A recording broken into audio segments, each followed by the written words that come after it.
Eevee's Stone of the Burned Tower by Arakita. It was just that time. The day I woke up with anticipation for a new Pokémon adventure. Like always, I watch TV every morning to watch the Pokémon battles, but today was the start of my journey, so I watched my favorite recording of Gold versus the champion of the Elite Four. The way Gold used his Pokémon. I studied his battles ever since I was little, following the strategies of all the top competitors. Being a girl, my mother always found it strange I was such a tomboy, but she couldn't say much about it. Some of the best tomboys are gym leaders, and even in the Elite Four. I liked a lot of the female gym leaders, but the one I would pick would probably be Jasmine. Her Steelix amazed me, and whatever she did with her Steel Pokémon she did right. Not only was she quite the force to be reckoned with, but she was all around sweet and cared for all Pokémon. Gold was amazing to help Jasmine. She was always that independent type, which is probably why her Pokémon are so amazing. A while after watching my old recordings of Gold's battles, I looked at the time. It was 10 AM. It was a bit late for sure. Even though I woke up early, I know I should be heading out by now.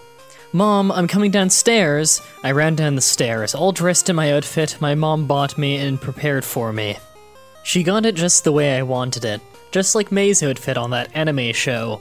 You look great, Crystal. Here's your Pokegear and don't forget to check the time. Oh, by the way, what day of the week is it today? Oh, Mom, you forgot? I'm pretty sure it's Tuesday. Alright, dear. Go see Professor Elm right away to get your Pokemon. Be safe. Here's some money for your trip. Buy what you need. Mother handed me 6,000 Poké-Dollars. I put the money into my bag and put it on my back. Thanks, Mom. I'll call you when I can. I ran outside in a rush. I forgot to give my mother a hug, but she knew. I knew exactly what kind I wanted too. Gold chose Typhlosion, but my choice was easy enough. Chikorita. There would be no problem deciding for sure. I was well prepared. Walking into the lab, I did not hesitate to beeline for Professor Elm. He greeted me, this time not as a teacher of our small town of New Barktown, but as an official professor. Hello to you, Crystal. Time does pass by, doesn't it? Already you're ready for your first Pokemon, aren't you? I grinned big at his question. Why wouldn't I be? I asked. I'm ready. I jumped up when I said that. I surprised myself. I could not contain my excitement. That's good, started Professor Elm, but there's a small problem. I stopped and looked at him. I didn't know what to expect. But a problem? On my first day for my journey? I was puzzled, but I waited for an answer, confused. I'm afraid I don't have the usual starter Pokemon, Elm said. All I have is Sentryts for now. Shocked, I couldn't believe what came across this day. You mean, I don't get a Chikorita today? I felt like crying, but then again, the thought of a Sentryt didn't sound too bad. Still, my idea of getting my Chikorita was crushed, and I had no idea how to react. I started, not knowing what to say at this point. Right, Elm nodded. But that doesn't mean you don't get a starter. There might be some out in the wild, but they are quite rare. The odds of finding one are highly unusual, however. Looking to Elm, I realized it didn't matter. I don't mind, I wanted a Chikorita, but... Looking down, I realized I was going to miss my Chikorita I wanted, but I looked in Elm's eyes. I would love a Sentryt, it doesn't stop me from starting my journey today. That's the spirit, Elm said. Usually Pokemon trainers start complaining when this happens, and it's difficult to bear. We don't always get the starters in, and we're left with local Pokemon until we get our shipment. If you do well, you can still come back and pick up your starter you were supposed to get. That is, if they aren't already taken up by other new trainers. No matter what, to me I didn't mind. It's fine to me. I held my hand out, and Elm handed me the Pokeball. Inside was what he promised, a small Sentryt. It was so cute I couldn't resist not taking it either way. Besides, I was sure to find other Pokemon along the way. I learned from passing trainers about what kinds of other Pokemon were out on different routes, and even a Pokédex from Elm that would show me their locations. When I went to leave after saying goodbye, I couldn't help but notice something in the window outside the lab. Something appeared to be peeking from the bottom ledge, but vanished from the corner of my eye. Looking around, nobody seemed to see anything. I didn't know what it was, but the idea of it made me slightly nervous. Was it a Pokemon, perhaps? Watching me? The strangeness of that seemed a bit odd. It's possible it was a Pokemon, but not looking at me. Moving on, I had to shake what I saw off. I mean, I questioned if I even saw anything. It's not like I heard it make a sound. It was quiet. Was I seeing things? I walked along Route 29. I was thinking too much about it. Likely it was just another centret. They're so common during the day from what I have heard. Walking through the grass, there were plenty of centrets, but not as strong as my centret. It seemed like my centret was trained a little bit. I always hear how starters are stronger than wild Pokemon at the beginning, but perhaps they are trained a bit before? Seems like my centret was. It's not like this centret was any different, but I could see that this centret had a special edge to battling Pokemon. But centret's abilities and my skills can improve past that, especially with my Pokédex as my guide. It didn't seem like too many trainers were out either. We got past Cherry Grove City onto Route 30, but there were still no Pokeballs. Seemed silly to be sent out without Pokeballs to build up protection. I mean, it's probably a way to prevent new trainers from going too far, but it was just me and Centret, which I had to heal my Centret at the Poke Center on the way. I knew at this point that if I didn't start training my Centret, there would be a rough time battling Falkner. I checked my Pokédex to scan my Centret. Surely enough, it was at level 6 with some EXP close to 7. I decided to use Route 30 to my advantage for training Centret, since I couldn't even buy any Pokeballs at Cherry Grove Mart yet. From what a trainer told me, they get short-stocked often.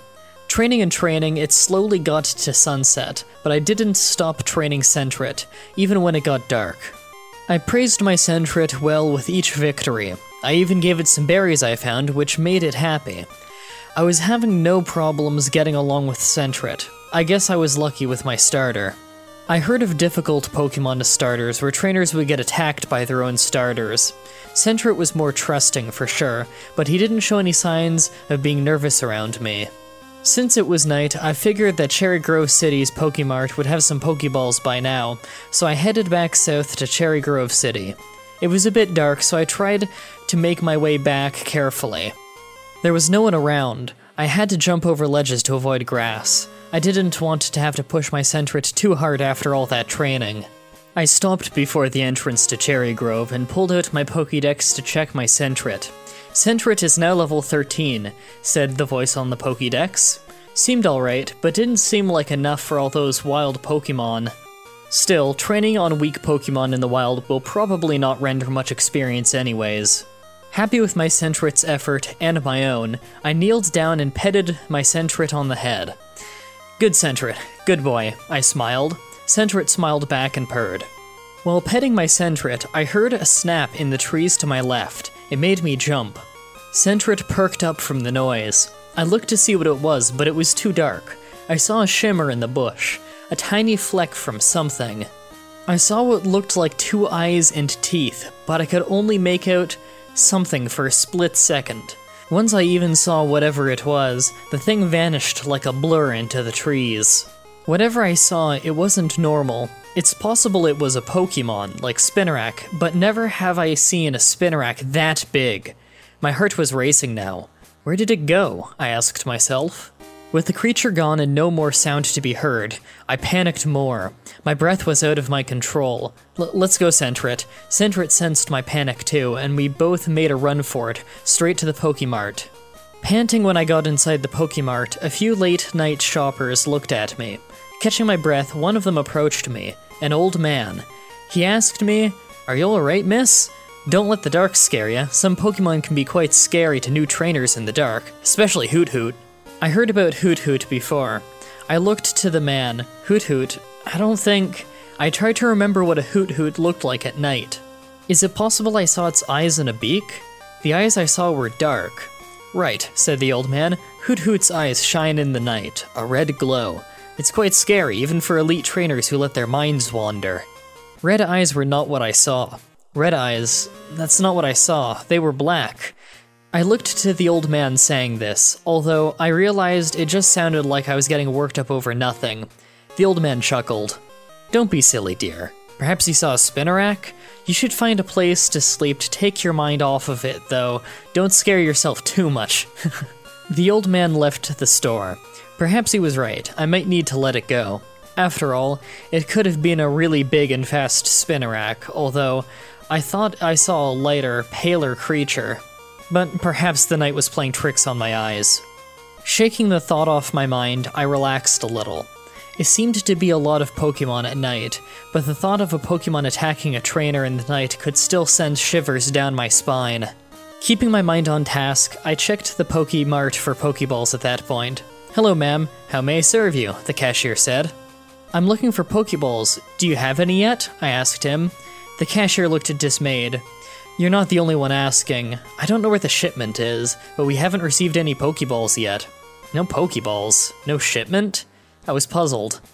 "What, do you mean you don't know where the shipment is? When was it ordered?" I asked. "I ordered them 3 weeks ago," he stated. "They should have been in last week, but they still haven't arrived. I called all the gates, and there hasn't been any report of a delivery van past Regrouping City. They haven't seen the delivery van since it passed by, and they don't know if it went to Goldenrod City first, or if they took Route 32 to the Poké Center down there." I was disappointed. I started to think of possibilities for the van's disappearance. In the worst case scenario, they probably fell into the lake while driving on Route 34. I used to watch the Corsola when I was 7 with my mother there. She loved to take me to the national park, and we usually went to Route 34 for picnics. The cashier spoke again. "However, if you go to Violet City, they have a large stock of Pokeballs. We're always short because of our small storage, but other Pokemarts are pretty well stocked.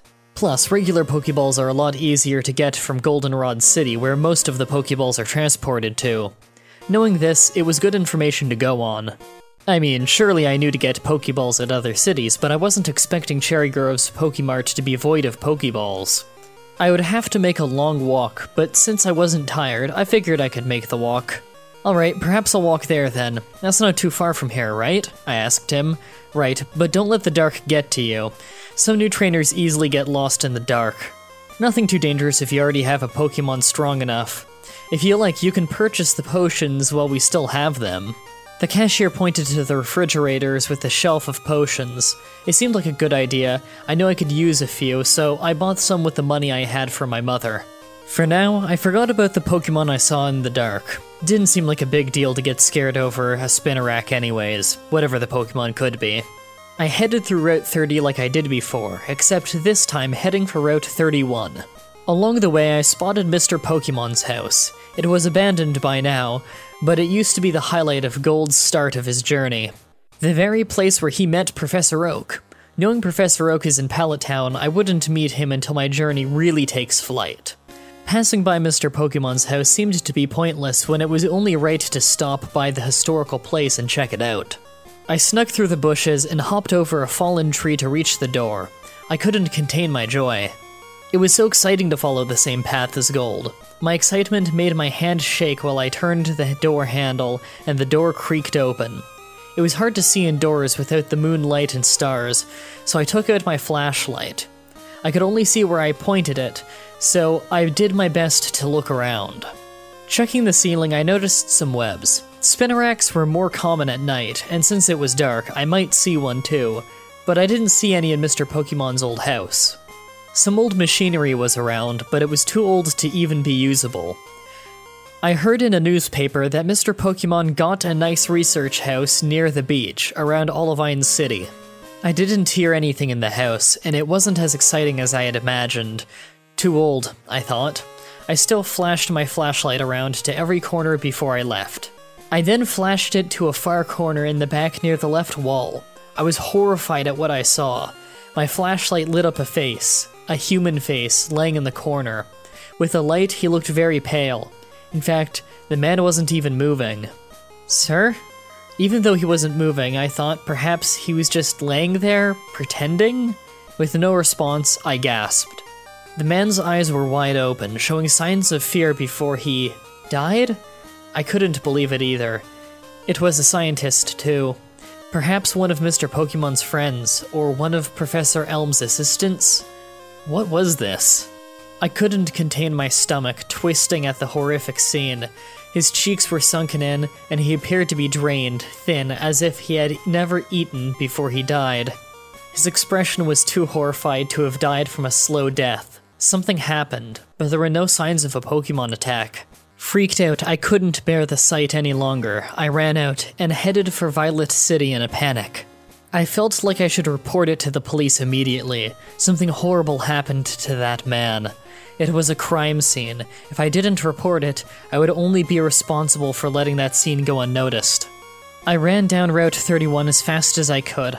I could see the building gate down the path, so I ran towards it like a beacon, but before I could reach it, from the top of a tree jumped down a Pokémon, and landed in front of me, blocking my way.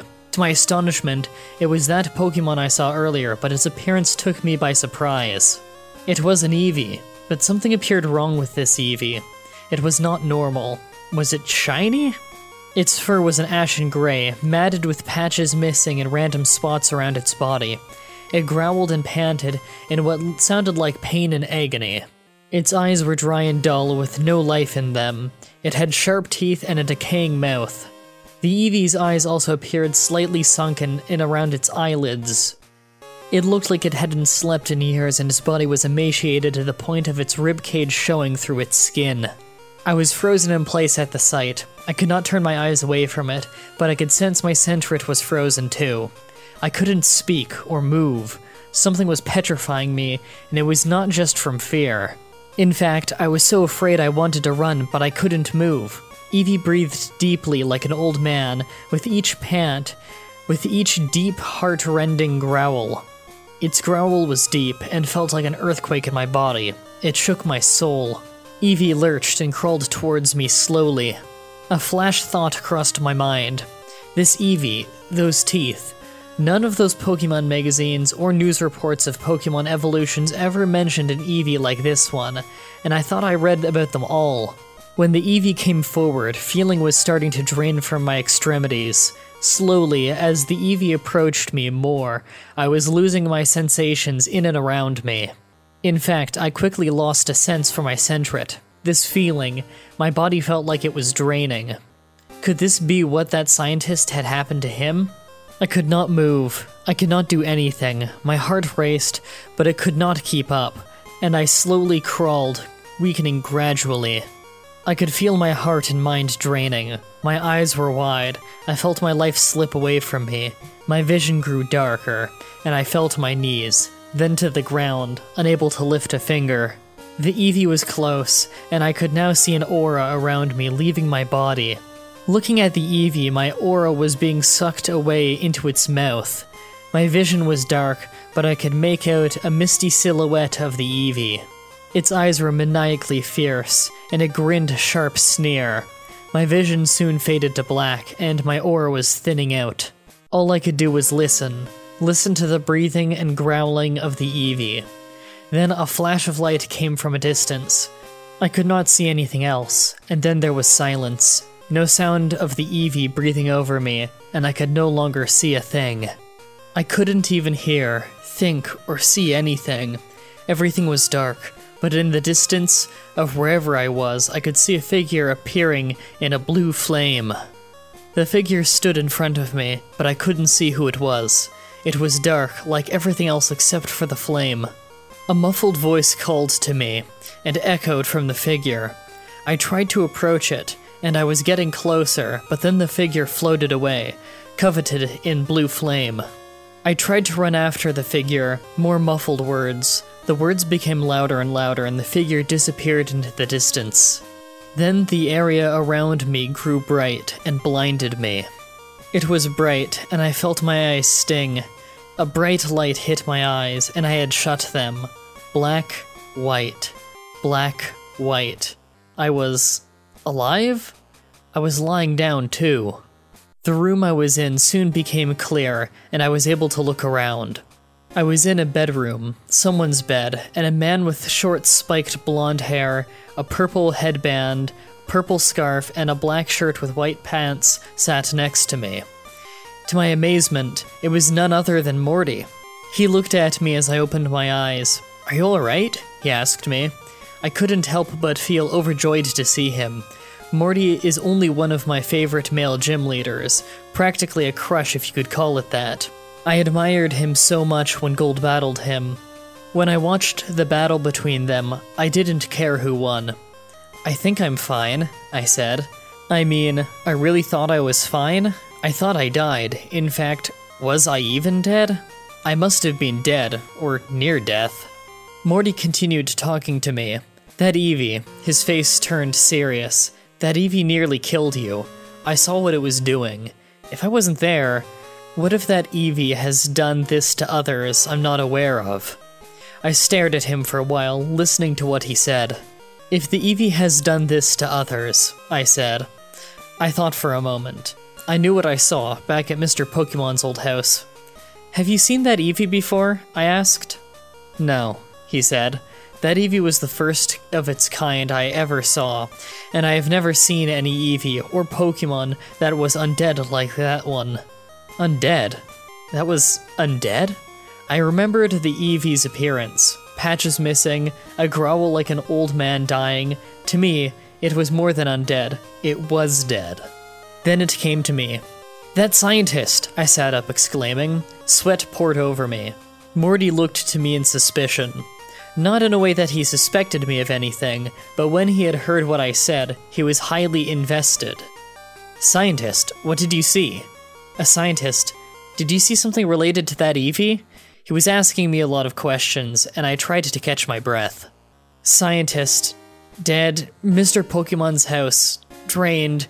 I couldn't put the words together. The entire scenario of the scientist and that Eevee caused me to choke, and I was trying to gasp for air. Relax, relax. Morty was holding me back and pressed me onto the bed. Relax. Calm down. It's obvious it's been one hell of a night for you. I apologize for prying.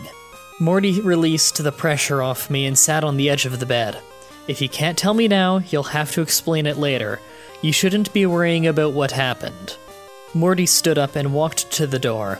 I'm curious about Mr. Pokemon's house from what you were telling me, but I'll leave you rest now.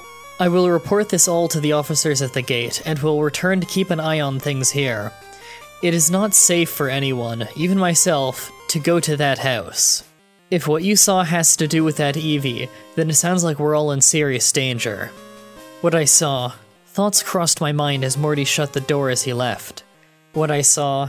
I couldn't explain anything I saw or piece it together. My mind crunched over the pressure of trying to piece it all together. It was painful, like a cement wall falling on my head. I tried to stop thinking about it. I tried to keep my mind calm as I lay there. I soon relaxed and closed my eyes for the night. The next day, I slept in a few hours into the morning. While I didn't feel well slept, I felt like I had a good sleep, and I had forgotten about last night. I sat up and looked outside a window on the other side of the bed in front of me. The sunlight was soothing, but I wasn't feeling well.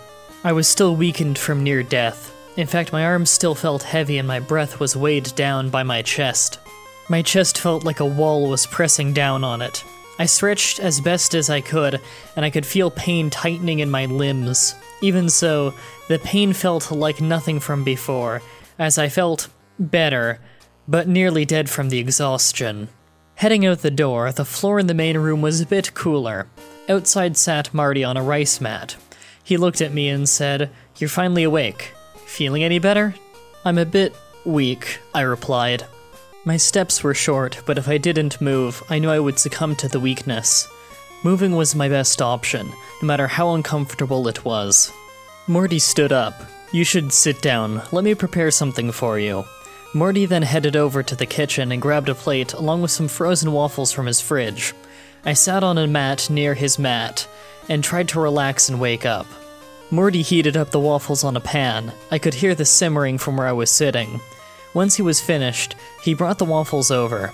"Here you go," Morty said, handing over the plate. I nodded in thanks, unsure if I could speak the words, feeling as though my voice was still not awake enough. I started to eat the breakfast Morty served to me as he sat down again on his mat. The clock on the wall read noon, but I wasn't worried about how late it was. Morty looked at me, as if he wanted to ask me a question, but stayed silent. I knew what he wanted to ask me, about what I saw, about that scientist from Mr. Pokemon's house. It wasn't just that curiosity either. He looked as if he was concerned. Once I finished eating, I thanked Morty as I put the empty plate next to me. I was more awake by that point. "You're very welcome," Morty said, and he took the empty plate to put it in the kitchen. "You should get outside," he said. "The fresh air will get your senses back to normal. I don't think that Eevee will trouble anyone during the day, since it's too bright out, and it will be noticed. Pokemon like that are more wary about their surroundings during the day and prefer to hide. That Eevee could easily catch someone's attention." Morty's words seemed as though he was trying to make me feel safer. However, I recalled something else. That Eevee was watching me at Professor Elm's lab on my first day. I didn't think much of it until now, but the gray fur and dull eyes are something that stood out. Something I noticed out the window when I was leaving, before it disappeared. "That Eevee," I spoke. "That Eevee was watching me, on that day. On my first day." This seemed to shock Morty. "Are you sure?" he asked. "Yes, I remember seeing it outside the window of Professor Elm's lab as I was leaving with my Sentret."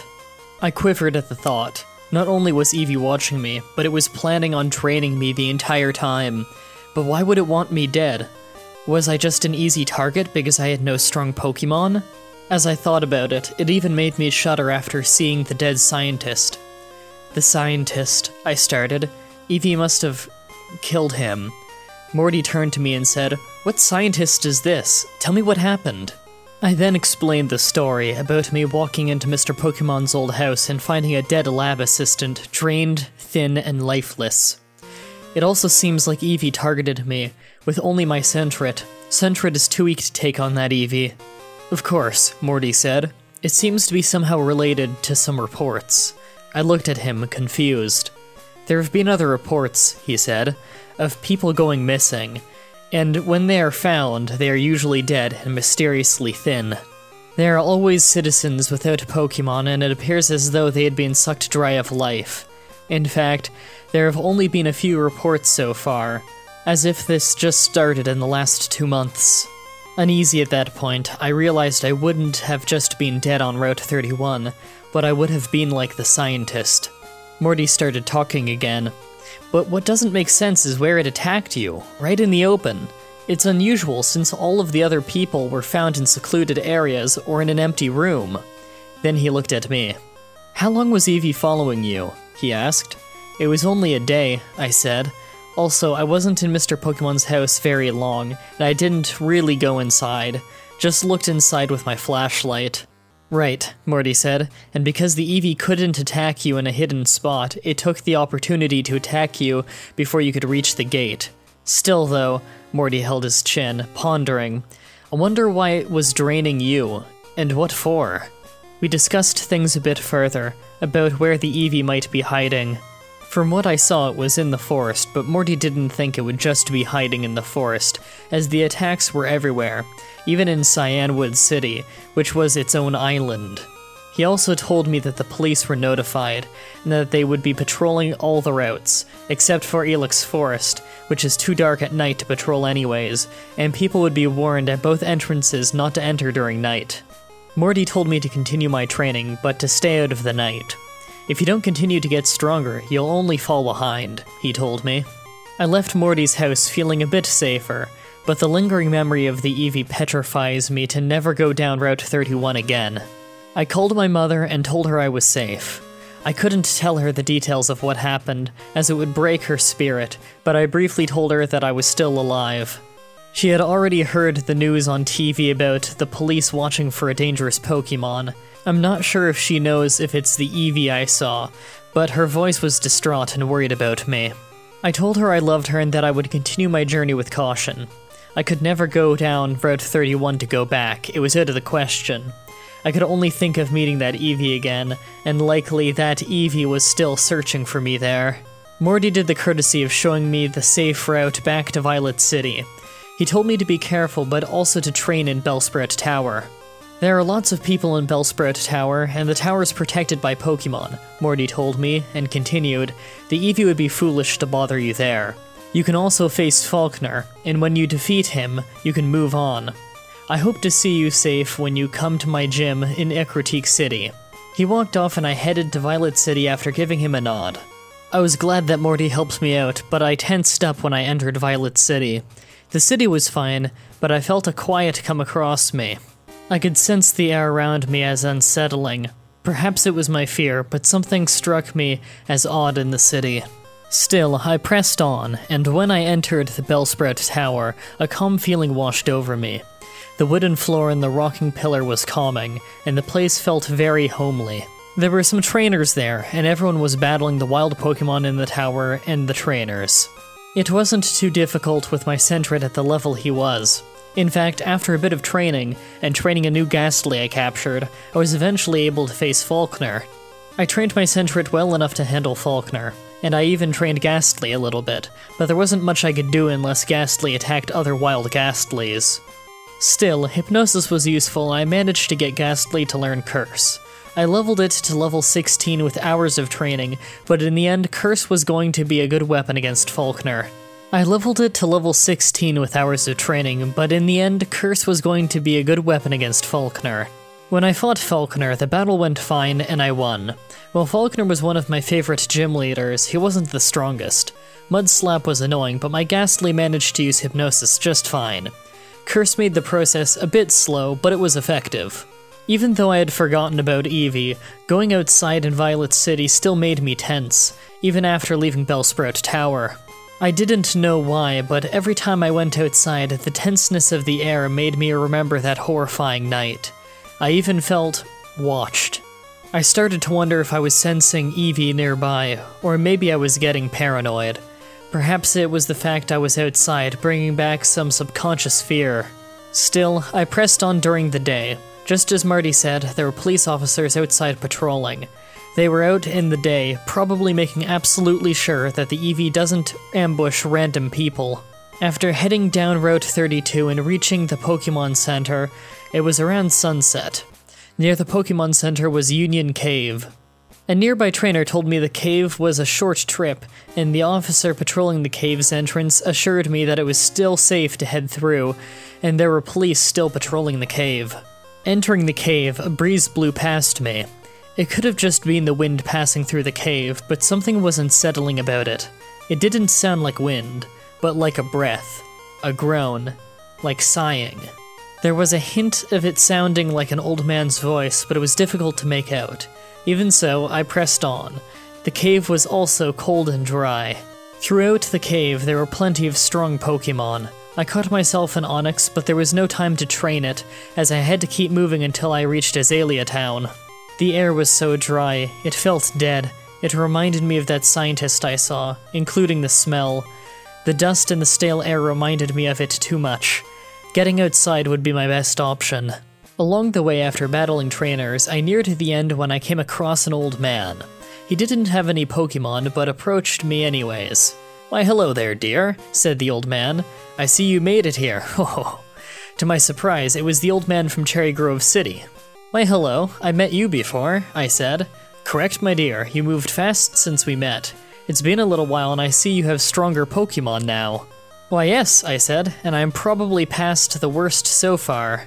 "I see you are, young lady," he continued, "and I'm sure that Spinnerack is off your mind?" Well, it wasn't a Spinnerack, I think. I'm not sure, but I don't think it's what you think it is, sir." "Maybe not," he paused, "but don't let an old man fool you. I've seen plenty of scary things in my life. Truly frightening things. But you can't let a Spinnerack, or whatever it was, hold you back." I felt odd about this comment. In fact, it was a bit true. I was holding back but still moving forward. Perhaps I was even forcing myself through these moments, but yet, the old man seemed to know how I was feeling. "You understand then?" I asked. The old man smiled and patted my shoulder. "My dear," he spoke, then leaned close to my ear and whispered, "You're only letting your weakness get you trapped, and your Pokémon will show it." With those last words, he left the cave exit. I paused for a second as he left, then followed after. Without any sign, I could not see him when I left the cave. Worst of all, the sky was already in the darkness of night. What happened? I said to myself. It was bizarre because there was no police officer at the exit as the officer had told me, and no sign of anyone. The time seemed to have shifted. It should still be sunset. I pondered this. I wasn't in the cave that long at all. The sun should still be setting, yes, but at this point the moon and stars were in plain sight. A wind blew past. It sounded like the breeze I heard entering the cave earlier, but this time outside Route 33. This time it was slightly louder. It actually sounded like the Eevee's groan was breathing on my neck when the wind blew past. It was so cold, I shivered. Fearing the worst, I knew my life was in danger again.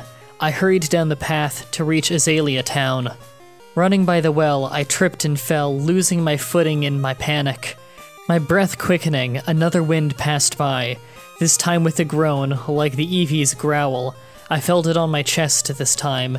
It was closer, and it froze me. My head was down. I couldn't move, afraid, petrified. I heard the growl in a low pitch rising in strength. The full force of it was on my chest. I looked up and I saw what I feared. At first it was nothing, but then Eevee faded in, as if it was invisible. Eevee.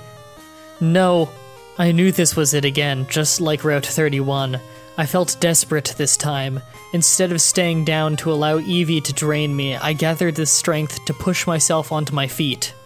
I was unable to maintain my balance and was trembling in fear. However, I managed to grab a Pokeball. I dropped the Pokeball trying to throw it, and I ended up choosing Ghastly. I knew it was Ghastly I wanted, but unable to feel my way through my Pokeballs, I somehow managed to pull it out. Ghastly, use Hypnosis. I figured this would work. In fact, either the Eevee I was seeing was still the normal type, a ghost, or a ghost type. What was up with this Eevee? I couldn't tell. To say the least, Ghastly could sense my fear, but managed to use Hypnosis. The Hypnosis was a direct hit and my Ghastly put all of its power into the move, but even though it was a direct hit, the Eevee stood there unaffected. Ghastly, lick it! Ghastly tried to lick it. It appeared to make Eevee flick its ear, but it only got louder with its growl. Not knowing what else to do, I started to throw rocks. I even tried to get Ghastly to use Hypnosis again. Eevee let out a trembling growl, shaking its entire body to the core. I froze, unable to move, but within a brief moment when I could move, I attempted to escape. I ran into Azalea town. The Eevee was now chasing me, even teleporting. It growled louder and louder, trying to freeze me each time, even draining me a little each time. Each time I resisted more. I was getting weaker, but I still ran. I tried the doors of every house, including the Pokemon Center, the Pokemart, and the gym. All doors were locked shut. I was getting away from Eevee, but I felt my muscles getting weaker, and straining harder than ever to keep moving. Then I realized something. I started to realize that this Eevee was manipulating the entire fabric of this world, or my mind. With no avail, I ran and ran into Ilex Forest. I ran and ran without looking back. Eventually, I got lost halfway through the forest. Perhaps, when I stopped, I couldn't contain my breathing, gasping for air, weakened greatly after being drained, as well as extremely exhausted. My legs gave in and I sank down to the ground. I was dizzy, yet I could still make out the Eevee now crawling towards me. This is it, I thought. I had nowhere to go. The Eevee growled at me again, forcing a wave of energy that made me heavy, pressing me into the ground. I closed my eyes and feared the worst. What could I do now? I was surely doomed for good. Although, to my surprise, everything went dark. It was peaceful again. I thought I was imagining it again. Is it possible that the Eevee is still manipulating my mind? Am I dead again? I opened my eyes and looked to see that I was still in the forest. I sat up and looked around. No Eevee? In fact, it was sunlight again. It was morning? To my surprise, not only was it not even sunset or night, and I imagined the whole thing, but it was even the very next day. Looking at my Pokegear, it was Thursday. I didn't know what to do next. When I got up, I was still weak from being drained and running, proof that what just happened was real. I did meet Eevee again. I knew it wasn't a dream. I was still shaking from terror and unable to carry myself without my legs giving in. I needed to rest, and I did so. I laid in the tall grass, taking a rest to collect myself and gather strength. I couldn't understand what happened. I wasn't dreaming at all, so what exactly happened? Not only did the Eevee have the perfect opportunity to drain my life away, it just vanished. Could it have been tired? Could it have already been close to morning? Or did the Eevee just give up because it saw my determination to live? Or perhaps the Eevee was just toying with me now, making me suffer longer and enjoying my pain. This Eevee was pure madness and insanity. It would not just give in without a reason. However the situation was, I seemed to be safe, but I took precaution. Ghastly was still out of its Pokeball and was watching over me. I couldn't keep it loose, so I recalled Ghastly and calmed my nerves. Eventually, I was able to collect my thoughts, gather strength from a good rest, and follow the path I came back from to Azalea Town. I was hesitant at first, since I had no idea if this was still an illusion, but I left the forest back to the town. To my surprise, the town was normal again. People were outside and some doors were opening. The Poké Center was even busy with a few trainers. I still thought it was a dream, but I was able to get around to heal my Pokemon and start training again. I couldn't stop thinking about that event, that darkness, so fast. I trained to get stronger. I pushed myself past my weakness, but I needed to rest in between training. I mean, since Eevee left me, I fought my way away. Perhaps if I made myself stronger and my Pokemon, I would be safe? Or at least safer. After all, Morty summarized that the Eevee attacked people with no Pokemon. Although, he said nothing about Eevee attacking any other new trainers. Maybe I was the first one? Perhaps Eevee finds it more challenging to attack a trainer and is practicing on me? The fact that Eevee confronted my Pokemon seemed as though it was trying to challenge me, as if it was testing itself, perhaps even leaving me after finding out its true potential and moving on? All seemed to be baffling. Why did it leave me?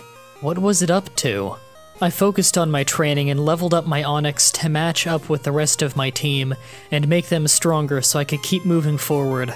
The faster I moved forwards, the stronger, better, and more confident I felt about myself, yet still uncertain. Uncertain if or when Eevee will come back for me, and if there is more to that Eevee than its appearance. After my time in Azalea Town, I finally made my way through Bugsy, Ilex Forest, and then arrived at Goldenrod and defeated Whitney. I stayed in Goldenrod overnight and trained in the day. By the time I was ready to finally go to Ekritique, it was Saturday. My Pokemon were around levels 22 and 23, still not enough to challenge Morty, but enough to get things started. I now had a Furret, a Haunter, my Onix, and a newly captured and trained Pokemon, a Kadabra. I built my team for strategic reasons, but I was creating a battle plan for the Eevee along my journey. With Kadabra for backup, Haunter's Hypnosis, which failed last time as a result of Ghastly being too weak, and my Onix could act as a strong defense. While the Eevee seemed to be a ghost, it could all have been an illusion. Without a clue of what I was going to face, I built my team around protecting myself. I had no idea if the Eevee was watching over me while I was traveling through Ilex Forest, or while I trained on my journeys, but Eevee only seemed to come out at night, and I sadly had no Pokemon who could use Sunny Day, if that would help at all. With that in mind, I gave Professor Elm a call to check if any of the starters arrived. Professor Elm disappointed me with, "No, sorry." With that, I was left with few options. I taught my Haunter Flash just in case. Since it produced a temporary light, perhaps it would deter Eevee or maybe distract it when we meet again. I also remembered at the time I went to Cherry Grove, the story of the missing delivery van with the Pokeballs. I was careful when buying Pokeballs and captured Pokemon carefully. Aber was a tricky one, but I got lucky with it. Perhaps that sort of luck is a good sign, the same as how I keep escaping with my life. Maybe, I thought to myself, that I might just get lucky throughout this mess. Whatever this luck is, it might just pay off, but perhaps I was relying too much on luck, and was just gambling my life? I wasn't seeking out Eevee, it was seeking me. Watching the news in one person's house, the news mentioned something odd. Officers were missing from patrol. Perhaps I didn't notice when I was around Route 34, but I did notice that I was the only trainer from then onwards. Route 34 and 35 were filled with trainers, and no police in sight. Despite this concern, I knew I had to start training extra for Morty. I wanted to meet him alive, but I also wanted to surprise him with my strong Pokemon. Cutting down a tree, I walked in a path surrounded by trees and grass. Usually trainers hide behind these paths, and considering it was so busy on these routes, I did not see anyone around or ahead, so I wandered around in grass. I was walked down, my foot snagged on something soft, like a cloth. I fell on my face and landed on someone's stomach. It was cold and felt really weird. I jumped up and looked down. There were 3 bodies on the ground, thin and dead and drained of life. I had an idea on what Eevee might be up to. Eevee must have given up on me and needed other souls to drain? It didn't seem that way. I then noticed a van was buried behind some trees. It also had the Pokemon Corp logo on the side. It was the delivery van, it must be. These bodies were likely the delivery men. I felt uneasy and sensed something wrong, like I couldn't stay there any longer without something happening. Without any officers to report it to, I ran out of the area and into the national park, where it would be safe. Or so I thought. Entering the gate to National Park, the room was empty. I decided to relax a bit to calm myself. I couldn't help but notice an eerie quiet over the room. Route 35 was still bustling with people, but I heard no sound from National Park, not even any chirping or barking of happy Pokemon. I opened the door to the park. The sight made my stomach turn. More people, dead, all over National Park. They were on the ground, in benches, and even near the fountains. Drained bodies spread around. They looked worse than the bodies I found. The grass and greenery was whittled and shriveled, almost resembling the ashen gray coat of Eevee's mangled fur. I was too afraid to go through, so I headed the other way. Running in a hurry, I rushed to Regrouping to alert Morty of the news. I took a shortcut to Route 37 and rushed my way to Regrouping. Finally, I made it. Without a break, I searched for Morty's gym and rushed inside. Out of breath, my eyes were wired, unable to shake what I had seen. Morty was waiting in his gym, but as soon as he saw my face, he stood up stunned, unsure of what to make of it. I struggled to make my way towards him, and he started to approach me as well. I fell to my knees, grabbing his shirt, sobbing. Gathering my words, I told Morty about the missing police, the dead bodies, and the delivery truck. Everything I told him struck him cold. What? None of this makes any sense. Morty struggled to gather his words. Unable to know what to do next, Morty stood there.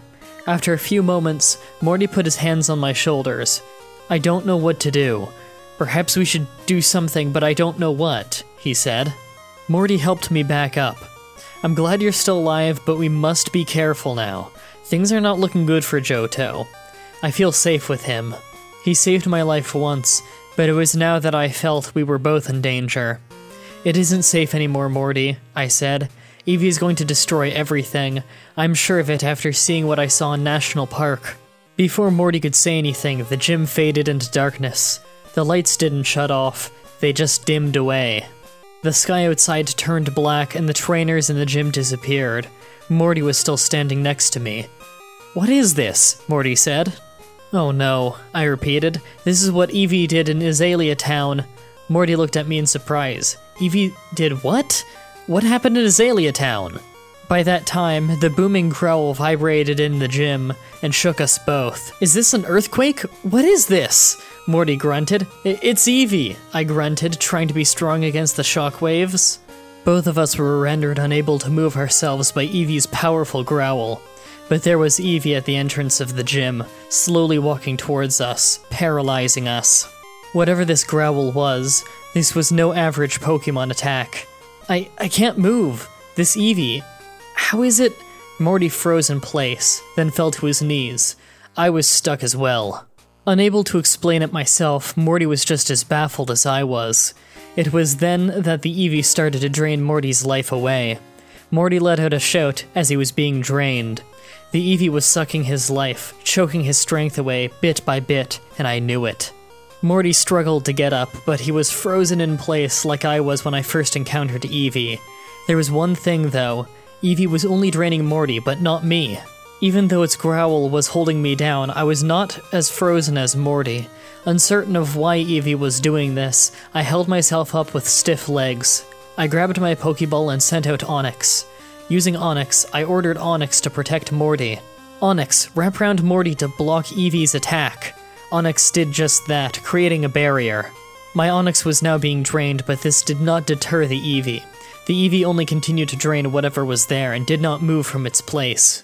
Knowing that Onyx was in one spot, I still knew Onyx was able to attack the Eevee. "Onyx, use Rock Throw," I ordered.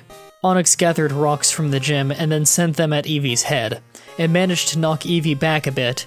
In the split moment that Eevee was dazed, I sent out my Haunter. "Haunter, use Flash!" Haunter's flash made it blink, but it didn't stop it from draining my Onyx again. Another rock throw, and I had Haunter flash until it couldn't do it anymore. The Eevee was blinded for a moment, but then shook off the effects. Morty was still unable to get up, drained of a good portion of his energy. I didn't know why Eevee wasn't attacking me, but my Onyx was also becoming weak, and so was my Haunter, unable to move as their lives were being sucked away. Afraid to lose my Pokémon, I then called forward Kadabra. I tried to get Kadabra to disable Eevee's draining, but it never worked. Confusion did confuse the Eevee, but it barely ever lasted a second. This Eevee wasn't really affected by my attacks. Onyx was drained a lot and close to becoming dead. Scared, I recalled my Onyx and Haunter. The Eevee started to drain Morty once again. I got Kadabra to block Eevee's next, but then Eevee stopped. It just sat there, grinning. Then it started to laugh, wheezing, "Hwa ha ha." Eevee's voice got deeper and older. It started to sound like an old man's voice. "Hwa ha ha whoa." Eevee kept laughing. "Hwa ho ho." It was then that the Eevee transformed. Its body bent and curved. It stood up on its hind legs and its body stretched out and extended, becoming bony and curved into human skin, losing most of its fur. Its face warped into something else. Its nose became shorter. Its cheeks sunk inward. It morphed and morphed until it eventually transformed into an old man. It wasn't a regular old man either. It was the old man from the Cherry Grove Pokemart in Union Cave. Remember me, young lady? The old man's face had its wrinkles, but more profound and deeper, and his hair and beard were tangled and dead like Eevee's mane. His skin sagged a gray, dull tone on his arms and body, which were bonier than before. What?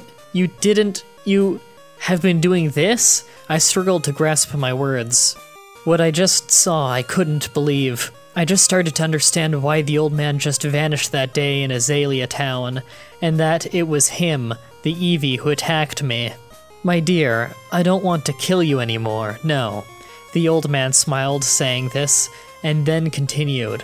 "After you fought such a good battle, however pointless it was, I decided to spare you. I don't know why, but I have decided to give you a chance." His face twisted and sneered, transforming into the Eevee's face, but the nose was longer and pointed. His voice also went deeper, like the Eevee's voice. "You can join me, Crystal, or face your final fate along with your friend Morty." Oh. He even knew my name. "You were spying on me how long? How did you know my name?" I cried. He only grinned more and laughed. "Ho ho ho. It is too late for explanations. Decide now or you will both die," the old man said. I hesitated, looking at Morty. I saw that he was struggling to push himself up. He looked at me. "Don't, Crystal," he said. "I don't care if I die, but giving up yourself to this guy is not worth living for." I didn't know what to think, but knowing I don't want to give up to the old man, I nodded to Morty. I looked back at the old man. I yelled at him, "I don't want to be with you. No, can't take this anymore. And I can't let you kill people. Whatever it takes, I won't let you continue your death spree." The old man's twisted Eevee face turned into a frown. He spoke, "That was a poor decision. You will not see anything. You will also watch Morty die in front of you. And then you're next." The room itself began to warp and twist. The illusion made me lose my balance, and the same with Kadabra. The gym soon disappeared, and in its place we were now in the basement that resembled a cave. "We're in the burned tower?" Morty said, struggling his words more. I looked to him, confused to the situation. "What does this mean, Morty? What is this?" "I don't know," he said. "I don't see why he would bring us here." "You're not seeing it?" the old man said. I was once an evolution stone salesman. I was a merchant in Ecruteak City. I sold stones to the dancers here. Morty seemed surprised by this. I heard about the story of a tower in Ecruteak being burned down by a bolt of lightning, and that 3 Pokémon died within the tower, becoming Entei, Raikou, and Suicune, where the legend says that the mystical bird Ho-Oh revived them. Wait, I said, did you sell the stones to the dancers who lost them in the burned tower where we stand? Correct, the old man said. Not only that, but their Pokémon were chasing me that fateful day, he wheezed. The dancers were mad at me one day. They were jealous of other trainers and performers being able to buy the stones I was selling. So, they decided to send their Flareon, Jolteon, and Vaporeon after me. What are you talking about? Morty asked. Those dancers had nothing against you. Their Pokémon died in an accident. That's where you're not seeing things, Morty. The old man glared at us that moment. Those dancers wanted me out. They didn't want any competition, so they chased me, and I ran into the tower for protection. Unfortunately, that protection was a lie. All 3 Pokémon were told to attack me, and without their trainers in the tower, their attacks went wild, destroying everything. The old man wheezed some more. With no thanks to the people, nobody stopped them. They just watched the Pokémon chase me. They claimed that I scammed them, ripped them off. Pokémon and I died here. They were ignorant about their Pokémon. Nobody remembered me after. They only say now that 3 Pokémon died in the burnt tower from a freak lightning bolt. The man let out a roar, sending us both falling back. He crossed his arms, and his arms extended longer, his fingers and hands extending too. He spoke more with a wheezing voice. So this is me, that little old man chased by those Pokémon, those dancers, dead. And here I am, right before your eyes, forgotten. His legs grew longer, extending and bending into Eevee-like legs, but as long as human legs and as bony and thin as a starved old man. The old man drifted towards us, floating in the air, up to my face. Everyone must die. This world doesn't care about the truth. Nobody cares. If anything, nobody cared. You will both suffer, then Johto will vanish. The old man held out his hand, opening a portal around Morty. The dark portal wrapped around Morty, choking his life away. Morty was already weak, but this time collapsed to the ground and thinned away. The old man growled and turned to me. You will die next. The old man began to drain me with the same portal surrounding me. I couldn't move. Morty laid there, gone. I turned to the old man, and his sneer was sharp and piercing. The old man then snarled at me, sending me flying into a wall. The growl was a powerful blast, hurting my back against the wall. Kadabra then vanished away, and so did my Pokeballs. I went to reach for one, but they were gone. My belt had disappeared too. Your Pokemon will die next, but you will pay the price for using them as your slaves. The old man said, draining me next. I fell to my knees. You used your Pokemon to be drained, like tools. You are just like those dancers. I tried to struggle, but I was unable to resist as I weakened further. I was giving in, feeling helpless. Feeling my own life being drained, the draining suddenly stopped. I didn't think the old man was going to spare me at this point, so I only expected the worst to happen next. The old man rushed up to me and grabbed my throat, choking me. As he was choking me, the walls around us started to char and blacken like tar. The old man's twisted Eevee face grew sharper teeth as I gasped for air. He growled at me, shaking my body, as he was giving me a painful, slow death. His cheeks sunk in, and his body grew larger. His body was exposed as his legs seemed to wilt away and fall off from age. He still wore a ripped loincloth. His body transformed into more of an old man's body mixed with Eevee's body, deranged and menacing. The mane and tail were there, and even resembled his beard. He also grew a slightly longer, pointed Eevee nose.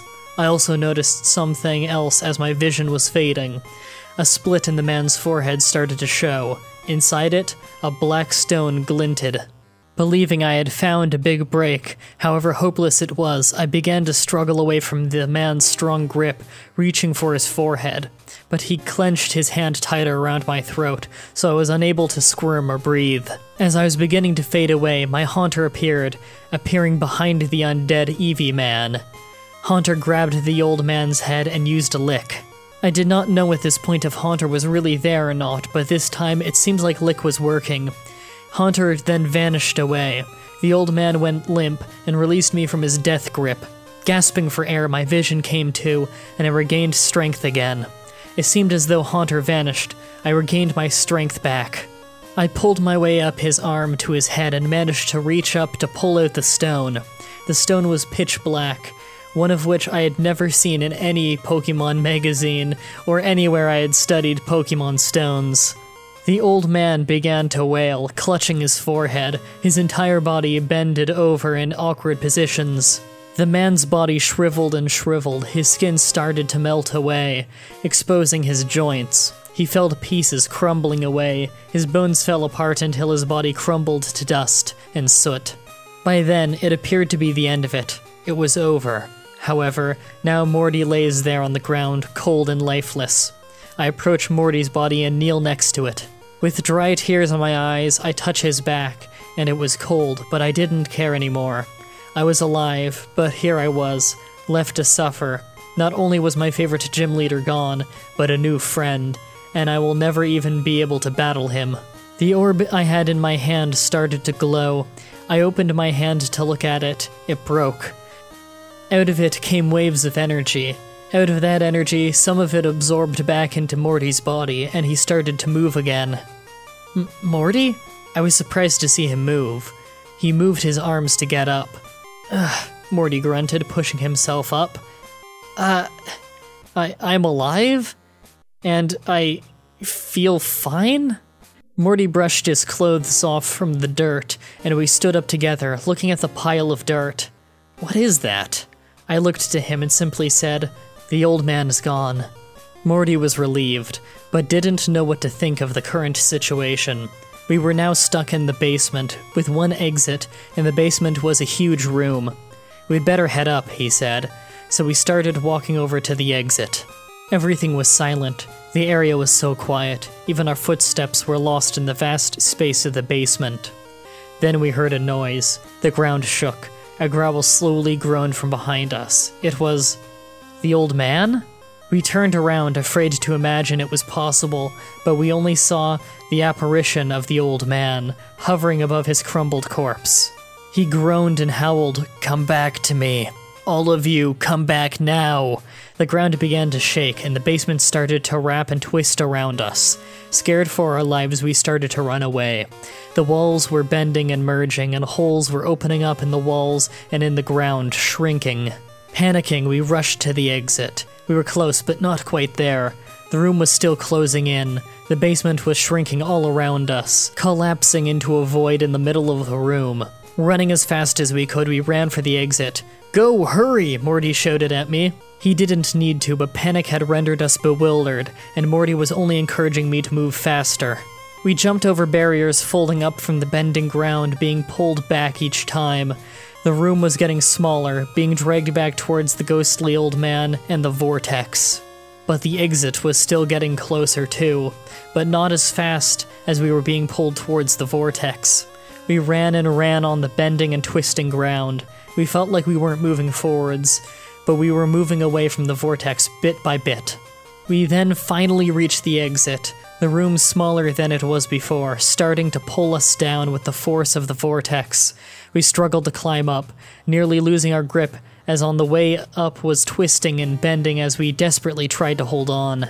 The old man started yelling and howling in his voice. "No, you will not leave!" The ghostly man flew towards us. He grabbed both of our legs and then started pulling us down. With the basement collapsing in on our feet, the vortex pulling us down, and the old man pulling us down, we couldn't climb any farther. We still hung on to the rafters of the exit, hanging on for dear life. As the room shrunk down, Morty managed to pull us above the next floor, but with our legs still being stuck in. We pushed and pulled, trying to free ourselves from the old man's grip. Clinging to the wood floor, we clawed our way out until we finally broke free. Catching our breath, we didn't look back, but then we heard silence. Out of curiosity and wondering why it was silent all of a sudden, we looked down the exit to the next floor. Looking in, the walls were no longer caved in. The ground stopped shaking. The floor wasn't falling apart, and the basement was normal once again. We looked around for a bit, and didn't have anything to say other than utter relief. We were alive, and narrowly escaped death too many times. When we turned around to leave, we found our Pokeball belts beside us. Haunter was back in its Pokeball. "That's strange," I said. "My Haunter was there to help me, but it's still here." "Well, that is odd. And our Pokemon are just here?" said Morty. "You didn't call them out, did you?" "No, I lost my Pokeballs when we went into that basement." "Strange. Perhaps your Haunter escaped while you were in danger, then went back?" I stared at Haunter's Pokeball for a while. "I'm not sure." After staring at my Pokeballs for a bit, it was probably best not to stay near the basement of the burned tower any longer. Morty stood up and helped pull me up. We eventually left the burned tower with an unshaken feeling that the old man did not just disappear for good. Not when his spirit is still down there. After that day, we never went back to the burned tower. Morty wasn't the same after that for a while. The story spread around, but most never believed the story. People denied it as just an elaborate ghost story to explain the reason why the tower burned down. Everything was back to normal, as if no one died, and even the delivery van was back to its rounds. Every now and then, from then on, every night the burned tower groaned at night with the old man's voice. The story of the old man may never be believed, and the old man may never truly rest in peace. Even so, there have been stories of trainers going into the burned tower after that, and never coming back. That was Eevee's Stone of the Burned Tower. Final thoughts? It had potential, but it didn't live up to it. The first and most prevalent issue through the entire story is how awkwardly a lot of it is worded. Often, completely mundane and average sentences will have words pointlessly swapped around, making your brain stumble as you try to read it, trying to figure out what's wrong. The story is also riddled full of grammatical errors that just halt the flow. One thing authors should keep in mind is that fear of the unknown is a very effective tool in any story aimed at scaring or creeping out the reader. Because right after Eevee attacks the main character, we spend entire paragraphs discussing every little detail about the Eevee and how it works, the unknown element has been mostly stripped away and leaves the reader more bored than creeped out. Everything just gets explained in great detail rather than just giving little bits of information, allowing the reader to fill in the rest of the blanks in their head. Another major problem is that the story is overflowing with filler. There are paragraphs upon paragraphs of useless filler text about things that have nothing to do with the story, like training and Bellsprout Tower. If you trimmed all of the filler text from the story, it would have been 15 minutes shorter and actually quite a bit better. Another point I have, and I've brought this up a few times before, but action scenes are not creepy in the slightest. You're just reading someone talking about a fight. Even if the reader finds the battle intense, it can't be creepy. They're drastically different emotions. The final problem I have with the story is that it just devolves into what I call a puny human story, where it all boils down to just an evil Pokemon who wants to kill everything. The plot point has been used 1,000 times. I liked parts of the story, but it could have been a lot better. That's it for this week's Creepypasta. Tune in again next week when we tackle yet another story made and sent in by the fans with fragments. If you want to write your own story, help peer edit a story, or even just read the stories early, check out the description where you'll find a link to the Creepypasta section of my forum. You'll also find a link to the playlist of every Creepypasta reading I've done. Remember that if you want your story to be read on the show, you must stay active on your post on the forum as well as read the forum rules. Thank you all for watching, and until next time, sweet dreams.